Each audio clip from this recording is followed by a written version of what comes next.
Hey everyone, this is Jason Vo, founder and publisher of The Modern Block, a publication where we interview some of the world's most thoughtful creators, artists, and entrepreneurs. For the second episode of our film series, we're excited to introduce to you guys one of Dallas's most prolific artists and top creative minds, Jeremy Biggers. He discovered a passion for the arts early on in his life, picking up and drawing with whatever writing utensil he could get his hands on. And today, Jeremy is a phenomenal painter, which is what he mostly identifies as.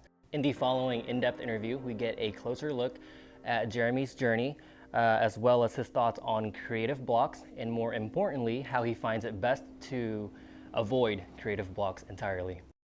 I'm Jeremy Biggers, painter, designer, photographer, videographer. I've been an artist my entire life. I got started really early. Elementary school, I think, is the first time I can remember doing an actual art piece. And I've been doing it ever since. I've been doing some level of image making, whether it's drawing with pencil or charcoal. And then in high school, I got into painting, which I'm still sticking with painting. It probably is what I've been doing the longest at this point. And then from there, trying to figure out how other ways I can express myself. So from painting, it progressed into photography because I needed to be able to take photos for my reference images, which that love grew into videography. So definitely it's always a growing thing. It's always a progression of just learning and figuring out new ways to express myself.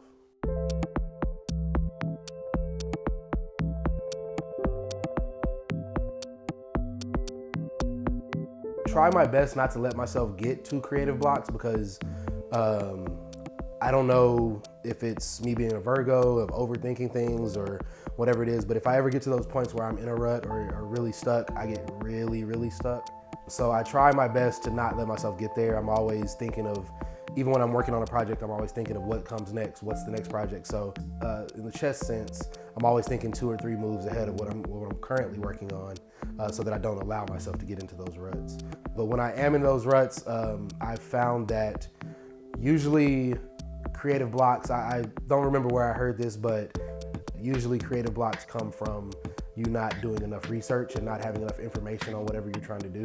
So whenever I do get in those ruts, I just try to really dive in and learn even more about what it is I'm trying to do. And usually from doing that, something will get sparked. Even if it's a terrible idea, just something to break up that blockage, I'll do some terrible piece just to clear the creative flow, I guess. And then from there, then as I'm working on it, I figure out other things I want to do. If I'm, having a creative block with painting, then I'll work on more video. If I'm having creative block with video, then I'll go do some design stuff or whatever it may be. Just as a creative, doing those other things, I learned something in design that I can apply to video, or I learned something in painting that I can apply to photography, or vice versa, or just intermixing everything. Or it might just be go to the movies and I'll see something that I'm like, oh, that'd be cool to do, or whatever. So I try to be open to gaining inspiration from literally anywhere. The advice that I always give people is just keep working. Especially nowadays where there's so much clutter in the market, there's so many people doing it, it's so accessible with Instagram and YouTube for people to just experiment and do things themselves. You don't have to be a classically trained artist, or you don't have to go to art school or anything like that. You can literally learn anything you want to learn on the internet, or post anything that you've created on the internet. So I always just tell people, a lot of people get frustrated. I myself get frustrated when I feel like people aren't recognizing the way I feel like they should be, or they're not really giving me the opportunities that I feel like I should be getting at this point. And with that, like I said, I just always just keep working. As much as I'm putting out work, eventually it's gonna get seen by the right person. It's gonna be seen by the right gallery or whatever the case may be. And just keep working.